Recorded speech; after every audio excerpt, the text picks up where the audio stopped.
দেখ ওই কানির এই বাড়িতে জায়গা নাই। আর তুই যদি ওই কানির লগে দেখা করার চেষ্টা করস তাইলে কিন্তু তোর আমি তালাক দেব। এইটা আপনি কেমন কথা কইতাছেন? আর তাছাড়া আপনি নিজেই তো ওয়াদা করছিলেন, আপনি আপনার ওয়াদা ভুলে যাইতাছেন। আমার মেয়ের আমি ছাড়া আর কি আছে কোন?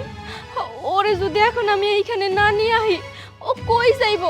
আর তাছাড়া ও এখন কি করতেছে কি খাইতেছে তাও তো আমি জানতাছি না। দোহাই আল্লাহ, আপনি আমার মেয়েরে আমার কাছে আইনা দেন। শোন, ওই কানি জীবনে এই বাড়িতে আইতে পারবো না, আর কোনোদিন ওই কানির কথা কইবি না।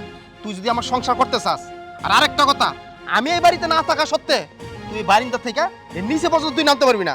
আমি সাপ সাপ কয়ে গেলাম, কথাটা যেন মনে থাকে। হায়রে মানুষ এক মুখে যে কত কথা কয়, নিজেই আমার প্রতিশ্রুতি দিছিল আর এখন নিজেই সবকিছু ভুলে গেছে।